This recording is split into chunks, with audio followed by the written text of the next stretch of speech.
Hello friends, आप सभी का स्वागत है हमारे यूट्यूब चैनल पे, लैंड्स एकेडमी यूट्यूब चैनल पे। आज के हम इस वीडियो में डिस्कस करेंगे CHO एग्जाम से रिलेटेड इम्पोर्टेंट MCQ। तो आज का जो पहला क्वेश्चन है वो ये है, which of the following is a communicable disease. जो आपको स्क्रीन पे जो चार ऑप्शन शो हो रहे हैं उनमें से कौन सा कम्युनिकेबल डिजीज का एग्जाम्पल है। Option A diabetes, option B diphtheria and option C hypertension and option D kwashiorkor. इनमें से डायबिटीज कम्युनिकेबल एग्जाम्पल नहीं है कम्युनिकेबल डिजीज का। हाइपरटेंशन भी कम्युनिकेबल नहीं है। It is the types of the, कौन सा टाइप्स है ये, non communicable. Kwashiorkor also non communicable. तो यहाँ पर जो राइट आंसर है वो कौन सा रहेगा, diphtheria. Very very important, diphtheria is the types of the communicable exam communicable disease. इसके रिगार्डिंग बहुत सारे क्वेश्चन पूछते हैं। पहला क्वेश्चन तो यही पूछते हैं, what is the causative agents of diphtheria. जो डिप्थीरिया है इसका कॉजेटिव एजेंट्स क्या रहेगा। इंपॉर्टेंट है, आपको याद रखना है। इसका जो कॉजेटिव एजेंट्स है वो क्या रहेगा, कोरेनी बैक्टीरियम डिप्थीरिया है। कोरेनी बैक्टीरियम डिप्थीरिया है।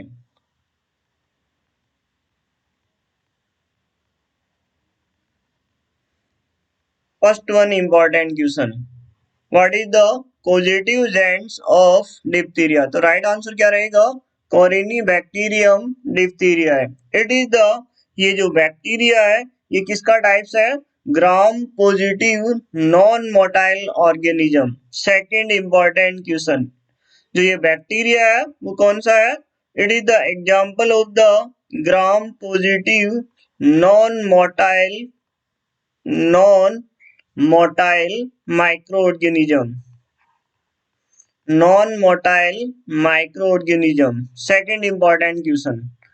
Third one regarding to diphtheria, जो आपको याद रखना है, इसका इंक्यूबेशन पीरियड। डिप्थीरिया का जो इंक्यूबेशन पीरियड होता है वो कितना होता है, ये भी इंपॉर्टेंट है, 2 to 6 डेज। क्या याद रखना आपको, 2 to 6 days. Very very important, what is the mode of transfer. जो डिप्थीरिया है उसका मोड ऑफ ट्रांसफर क्या रहेगा। तो यहाँ पर आपको याद रखना है, जो सबसे ज्यादा जो ट्रांसफर हो रहा है इसका डिप्थीरिया का वो कौन सा रहेगा, ड्रॉपलेट इन्फेक्शन। किसके द्वारा होगा, it is the most common या main mode for transfer of this disease. ठीक है, या तो ड्रॉपलेट इन्फेक्शन हो गया, या फिर आपको याद रखना है डायरेक्टली फ्रॉम क्यूटेनियस लीजन। जो इसमें लीजन बन रहे हैं उसके कांटेक्ट में आने से, या फिर फॉर्मेट्स जो पेशेंट कांटेक्ट में आ रहा है। ठीक है, ये इंपॉर्टेंट आपको याद रखना है। सबसे ज्यादा जो एग्जाम में क्वेश्चन पूछते हैं, डिप्थीरिया डिजीज को डायग्नोज करने के लिए जो टेस्ट परफॉर्म करते हैं वो टेस्ट कौन सा होता है। तो वेरी वेरी इंपॉर्टेंट, सिक टेस्ट, ये याद रखना है। ये भी बहुत बार बहुत से एग्जाम में पूछते हैं। Schick test are used to diagnose the कौन सा disease, diphtheria. Next one regarding to diphtheria, जो आपको याद रखना है, इसके लिए जो वैक्सीन यूज में लेते हैं प्रिवेंट करने के लिए डिप्थीरिया को, that is known as the, उस वैक्सीन का नाम क्या रहेगा, DPT। क्या रहेगा उस वैक्सीन का नाम, DPT। ये इंपॉर्टेंट है और आपको कमेंट्स बॉक्स में ये बताना है, डिक टेस्ट कौन सी डिजीज के डायग्नोज करने के लिए परफॉर्म करते हैं। ठीक है, तो इनमें से जो हमारा क्वेश्चन था, following is a communicable disease, तो राइट आंसर क्या रहेगा यहाँ पर, डिप्थीरिया। Very very important. ठीक है, बढ़ते हैं हम नेक्स्ट क्वेश्चन की तरफ। नेक्स्ट क्वेश्चन भी बहुत ही अच्छा है, आपको याद रखना है। क्वेश्चन ये है, which among the following is not a common symptom of tuberculosis। यहाँ पर ट्यूबरक्लोसिस के सारे जो सिम्टम्स है उनमें से जो नहीं है वो आपको रिप्रेजेंट करना है, वही आपका राइट आंसर रहेगा। तो यहाँ पर आपको बताना है note A common symptom of tuberculosis. Option A, cup for 3 weeks और मोर्स। जी हाँ, ट्यूबरक्लोसिस में ये क्या होता है, प्रेजेंट होता है, तो ये तो राइट है। Fever specially at night also right, ये सिम्टम होता है, साइन, ठीक है, साइन और सिम्टम, सॉरी है ना ये। आपके पास में सी ऑप्शन है वेट गेन, सी ऑप्शन क्या रहेगा, weight gain. And D option है जो आपको याद रखना है, loss of appetite, loss of हेपेटाइट। अब आपके पास में ये चार ऑप्शन है। क्वेश्चन ये है, which among the following is not a common symptom of tuberculosis. Option A, cough for 3 weeks और मोर्स। जी हाँ, ये होता है। Fever specially at night also present. Tuberculosis में कभी भी वेट गेन नहीं होता है। क्या होता है, ट्यूबरक्लोसिस में ऑलवेज ऑलवेज क्या होता है, वेट लॉस होता है। क्या होता है, always always weight loss. Also क्या प्रेजेंट होगा इसमें, लॉस ऑफ हेपेटाइट। तो यहाँ पर वेट गेन की जगह क्या रहेगा, राइट आंसर क्या रहेगा यहाँ पर, वेट लॉस। इसके अलावा ट्यूबरक्लोसिस जो डिजीज है, इसके अनदर वन जो साइन और सिम्टम्स है आपको याद रखना है। For example, for example chest pain, ये भी आपको याद रखना है, chest pain. Also may be chills and fever, may be sweating at night time, sweating at night time. So that are the various sign and symptom of the tuberculosis. आपको specially ये याद रखना है, ट्यूबरक्लोसिस में कभी भी weight gain नहीं होता है। क्या राइट आंसर रहेगा, वेट लॉस है ना, वेट लॉस इसमें होगा ही होगा, ठीक है। तो that are the various sign and symptom of tuberculosis. तो यहाँ पर जो राइट आंसर है वो कौन सा रहेगा, वेट गेन ट्यूबरक्लोसिस में फाइंडिंग नहीं मिलेगी। नेक्स्ट वन बहुत अच्छा क्वेश्चन है, what is the full form of VVM. ये जो वीवीएम है इसकी फुल फॉर्म क्या रहेगी। तो आपके पास में चार ऑप्शन है, वैक्सीन वेरिफिकेशन मॉनिटर, वेरिफिकेशन से लेना देना नहीं है। Vaccine viability monitor, nothing. Option D is also wrong. तो यहाँ पर जो राइट आंसर है वो क्या रहेगा, वैक्सीन वाइल मॉनिटर। ये जो वीवीएम है ये प्रेजेंट होता है लाइव और किल्ड वैक्सीन पे। स्पेशली मैं बात करूं तो vaccine while monitor, vaccine while monitor ये याद रखना है।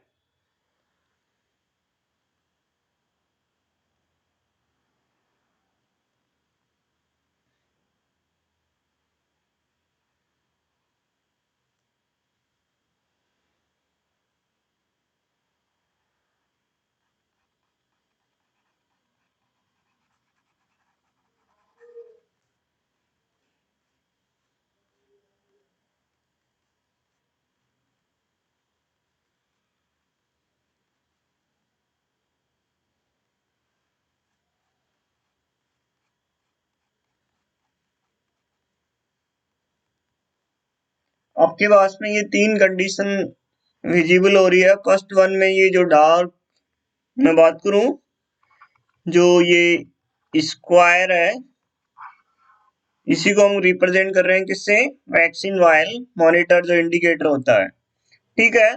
ये तीन वायल है, सपोज करो ये स्क्वायर आपके जो फाइंडिंग नंबर 1 इसमें मैं बात करूं, यहाँ पर क्या फाइंडिंग मिल रही है आपको, ये जो स्क्वायर है वो क्या हो रहा है, विजिबल है।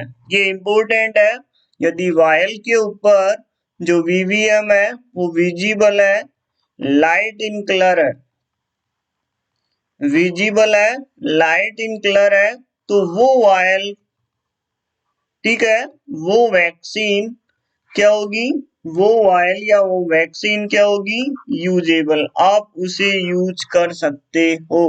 तो ये इंपॉर्टेंट है, आपको यहाँ याद रखना है। यदि inner square of vial is visible और लाइट इन कलर, दो फाइंडिंग याद रखना है। If the inner square if the inner square is lighter and visible, light है और विजिबल है, देन जो वैक्सीन या वायल है उसको आप क्या कर सकते हो, यूज कर सकते हो। तो it is the very very important. यदि इनर स्क्वायर लाइट कलर है और विजिबल है, यदि इनर स्क्वायर, ये इंपॉर्टेंट है, डार्क कलर है, या जो आपको थर्ड फाइंडिंग है ये क्या है, नॉट विजिबल, ये स्क्वायर विजिबल नहीं हो रहा है या फिर डार्क कलर है, इस दौरान वैक्सीन या वायल वो क्या रहेगा, वैक्सीन या वायल नॉन यूजेबल, उस कंडीशन में हमें यूज नहीं करना है। तो आपको ये लाइन बहुत ही ज्यादा इंपॉर्टेंट है, आपको याद रखना है।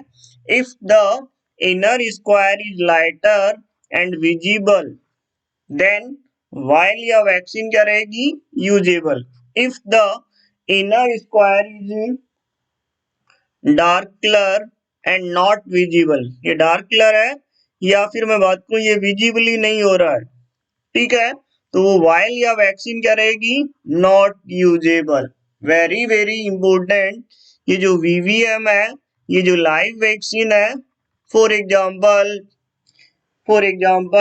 बीसीजी, लाइव वैक्सीन के एग्जांपल कौन कौन से हैं, बीसीजी, एमआर, जेई, मीजल्स, इसके अलावा MMR, measles containing vaccine, rota virus, ठीक है। इन सब के ये जो वीवीएम है वो कहाँ प्रेजेंट रहेगा, VVM is present on the top, on the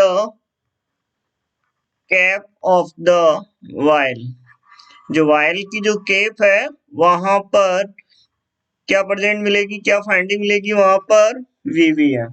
फिलहाल अभी आप इतना याद रख लो, तीन चीजें याद रखना है रिगार्डिंग टू वीवीएम। ये तीन चीजें आपको याद रखना है जो बार बार एग्जाम में पूछते हैं। पहला क्वेश्चन दो, इसकी फुल फॉर्म क्या है, जो हमने डिस्कस कर लिया। वीवीएम की फुल फॉर्म क्या रहेगी, वैक्सीन वायल मॉनिटर। दूसरा जो आपको याद रखना है, जो इनर स्क्वायर है जो वायल पे, आपको आइडेंटिफाई करना है visible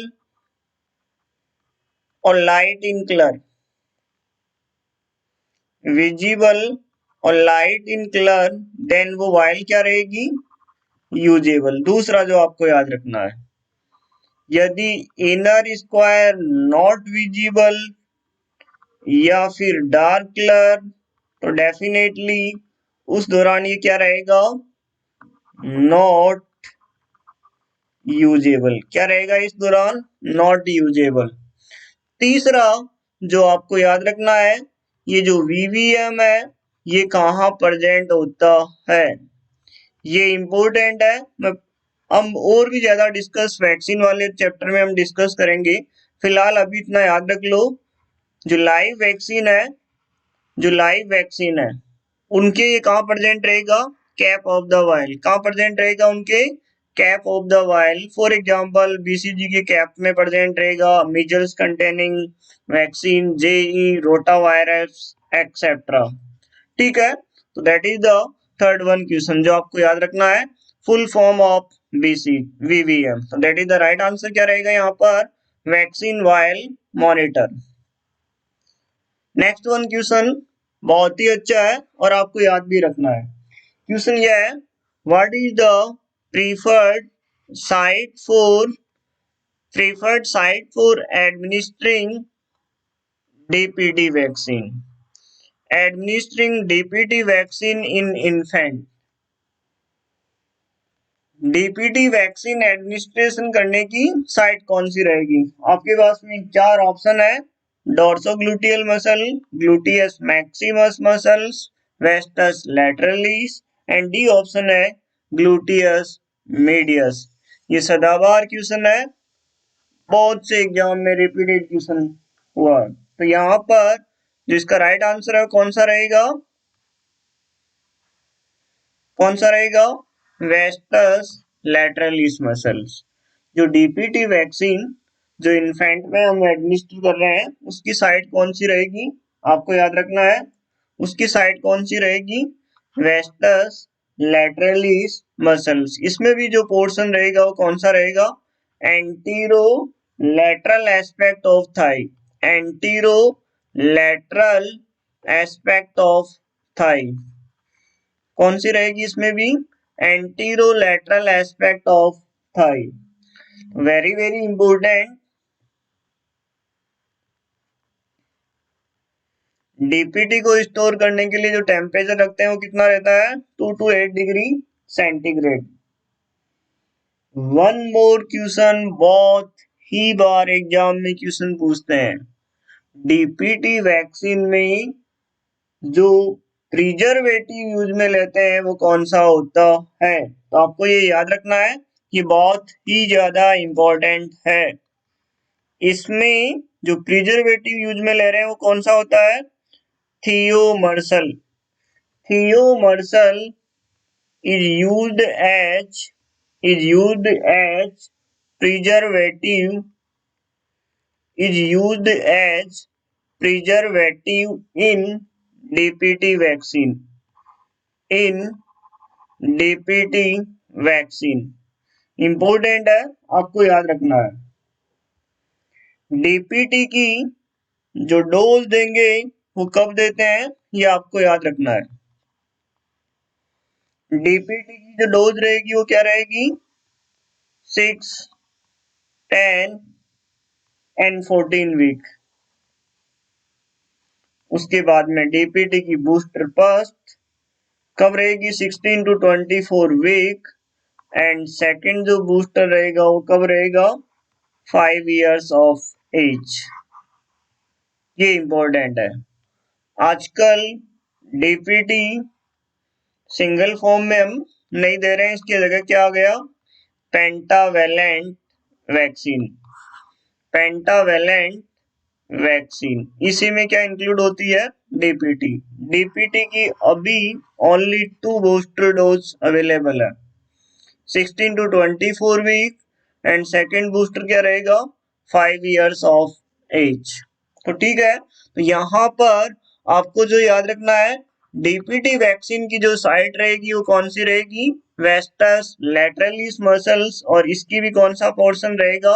antero lateral aspect of Thai. ये इंपॉर्टेंट है, आपको याद रखना है। नेक्स्ट वन क्वेश्चन बहुत ही अच्छा है और आपको याद भी रखना है। All among the following home available fluids can be given to a diarrhea patient except।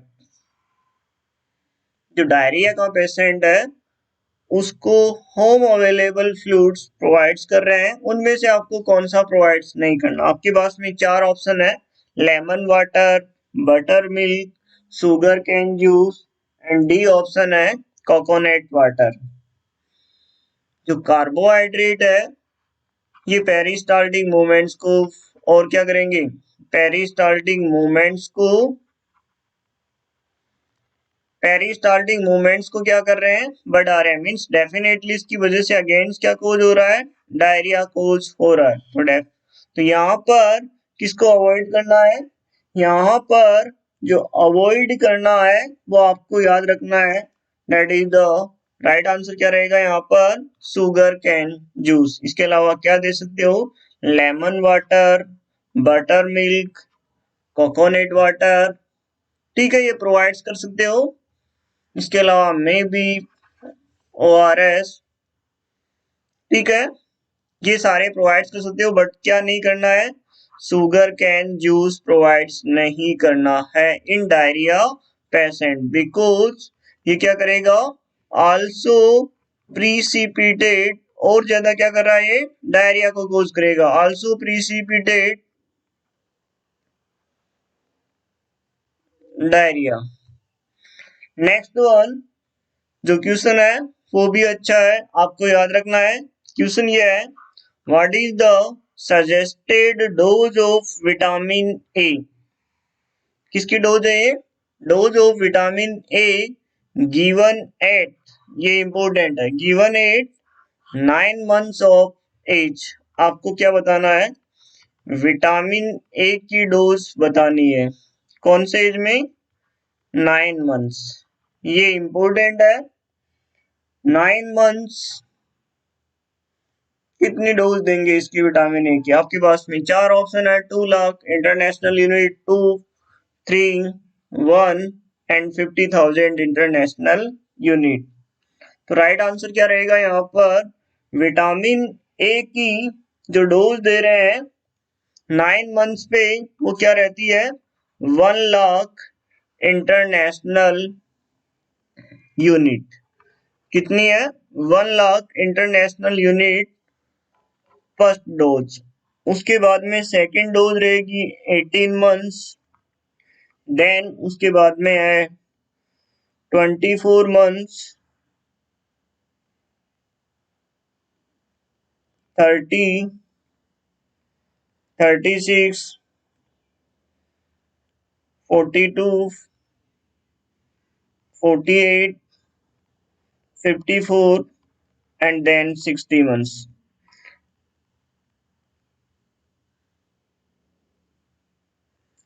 Total 60 months तक विटामिन ए की डोज क्या करते हैं, हम एडमिनिस्टर्ड करते हैं। ये आपको याद रखना है, टोटल डोज कितनी होगी ये भी आपको याद रखना है, ये इंपॉर्टेंट है, आपको याद रखना है। Total dose of vitamin A 5, 6, 7, 8 and 9।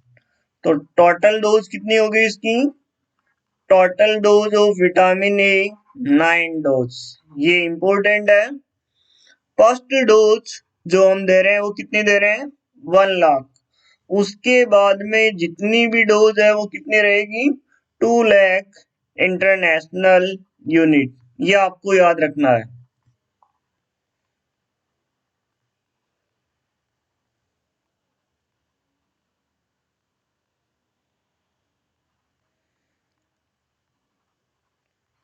ठीक है, तो आपके पास में टोटल डोज ऑफ विटामिन ए कितने हो गए, ये भी इंपॉर्टेंट है। 5 years तक बच्चे में जो कंप्लीट इम्यूनाइज चाइल्ड है उसमें विटामिन ए की डोज क्या रहेगी, 17 लाख इंटरनेशनल यूनिट। तो पहला क्वेश्चन तो यही, 9 months पे जो विटामिन ए की डोज दे रहे हैं वो कितनी दे रहे हैं, 1 लाख।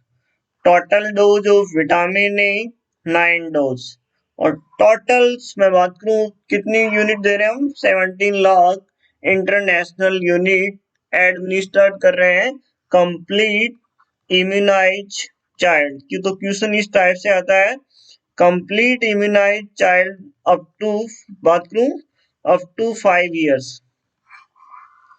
5 years के बेबी में जो विटामिन ए की जो डोज रहेगी वो क्या रहेगी, टोटल मैं बात करूं total 17 lakh international units. Next one बहुत ही अच्छा क्वेश्चन है। क्वेश्चन ये है, fever, abdominal tenderness, slow pulse and delirium and very important rose colored dresses indicate the disease। Fever है, एब्डोमिनल टेंडरनेस है, पल्स रेट स्लो है, डिलेरियम है, रोज कलर्ड ड्रेसेस। तो ये आपके पास में चार ऑप्शन है, किसको इंडिकेट करेगा, वेरी इंपॉर्टेंट। आपको जो याद रखना है, इसमें जो रेसेस रहेंगे वो कौन से कलर के हैं, रोज कलर ड्रेसेस। स्मॉल बॉक्स का उसका लेना देना नहीं है, नहीं टिटनस एंड आल्सो क्या है डी, ये भी रॉन्ग है। तो राइट आंसर क्या रहेगा यहाँ पर मीजल्स। इस मीजल्स के रिगार्डिंग बहुत सारे क्वेश्चन पूछते हैं। पहला क्वेश्चन तो यही, what is the positive agents of measles virus, जो मीजल्स डिजीज है, इसका जो वायरस है वो सिंगल स्टैंडर्ड आरएनए वायरस है। और कौन सी ग्रुप जो फैमिली है उसका रहेगा ये in the family of,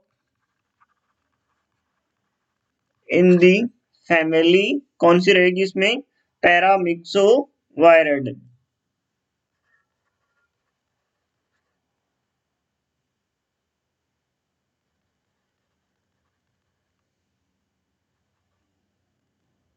paramyxo वायरड, very very important, ये याद रखना है।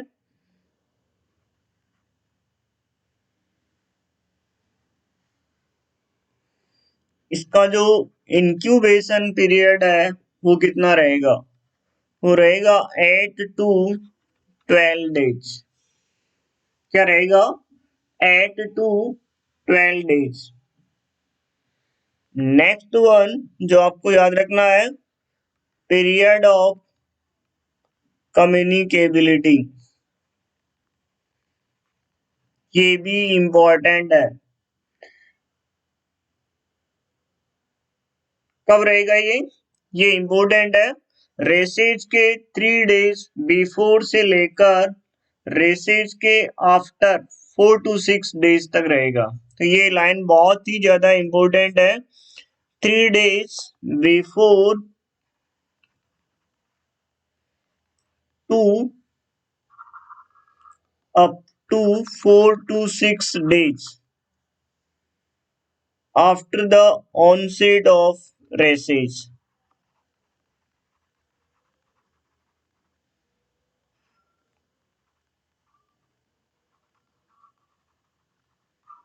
ठीक है, रेसेस के ऑनसेट कितने दिन पहले से पहले, 3 days बिफोर से लेकर 4 to 6 days after onset of rashes, यहां तक ये स्प्रेड हो सकता है।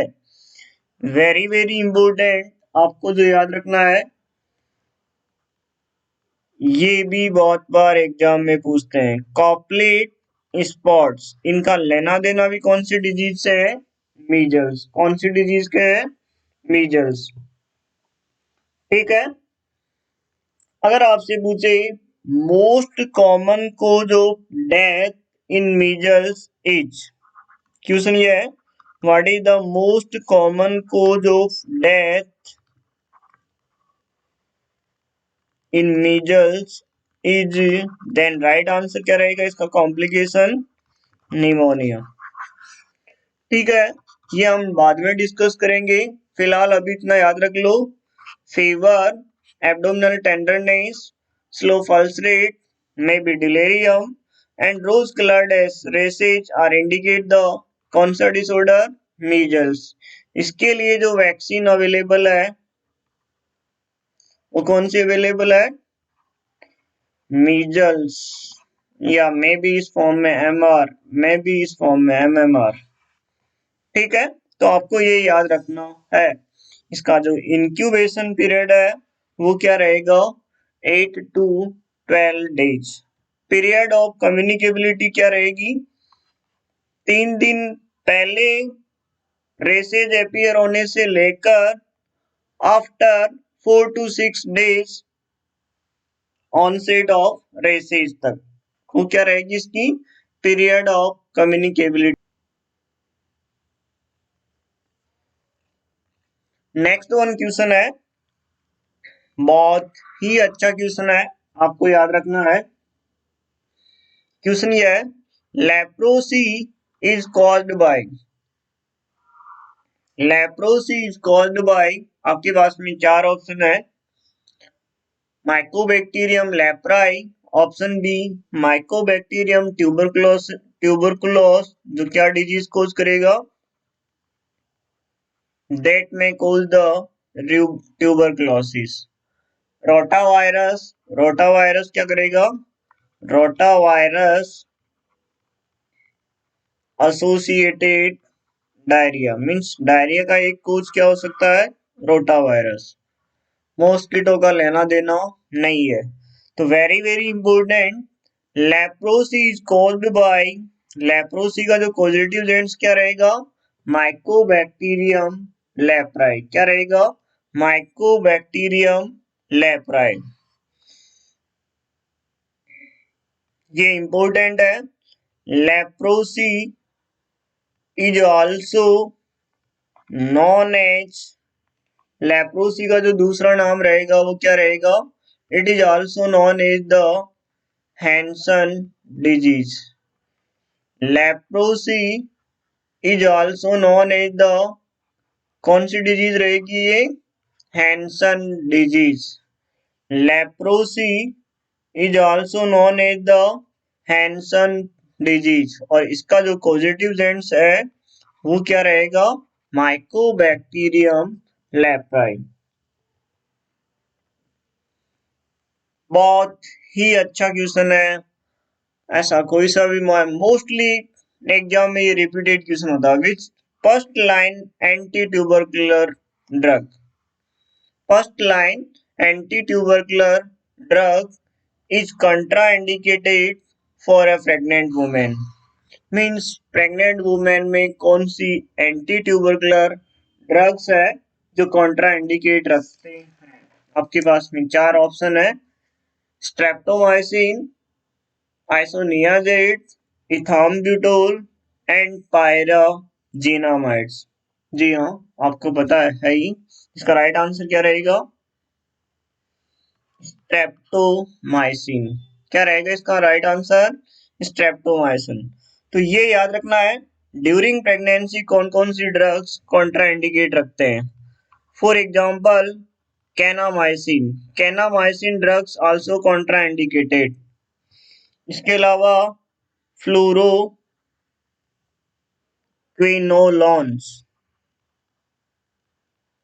also contraindicated during pregnancy. Another one, anti-tuberculosis drugs, capreomycin. Capreomycin drugs also क्या है? Contraindicate. Amikacin drugs also क्या है? Contraindicate. Streptomycin drugs also contraindicated. तो ये ड्रग्स ऑलवेज क्या है? Contraindicated during pregnancy. कौन कौन सी anti tuberculosis? Kanamycin, fluoroquinol, capreomycin, amikacin and also क्या है? स्ट्रेप्टोमाइसिन। अगर याद ना हो तो आपको ये नेमोनिक्स आपको याद रखना है। क्या याद रखना है? KFC always surprising, KFC always surprising. K4 यहाँ पर है कैनामाइसिन, F से यहाँ पर है फ्लोरोक्विनोल, C से यहाँ पर है कैप्रियोमाइसिन, A4 क्या है यहाँ पर? अमीकासिन, S से क्या रहेगा? Surprising. That are the various anti-tuberculosis drugs are contraindicated during pregnancy. ये नेमोनिक्स आपको याद रखना है। KFC always surprising, KFC always क्या रहेगा? सरप्राइज। ठीक है, दैट इज द, तो यहाँ पर जो राइट आंसर है वो कौन सा रहेगा? स्ट्रेप्टोमाइसिन। ट्यूबरकुलोसिस में प्रेगनेंसी को टर्मिनेट करना नेसेसरी नहीं है, टर्मिनेशन ऑफ प्रेगनेंसी नहीं। अगर मदर है ना एंटी ट्यूबरकुलोसिस दे रहे हैं तो दैट इज द नेसेसरी नहीं है टर्मिनेट करना। Next one question, what is the symptoms of stroke are? दूसरा इंपॉर्टेंट क्वेश्चन, स्ट्रोक का दूसरा नाम क्या है? What is the another name of the stroke? क्या रहेगा यहाँ पर? Cardiovascular accident. क्या रहेगा? CVA। Confusion, difficulty in speech, stroke में प्रेजेंट होगा। CNS इरिटेबल रहेगा।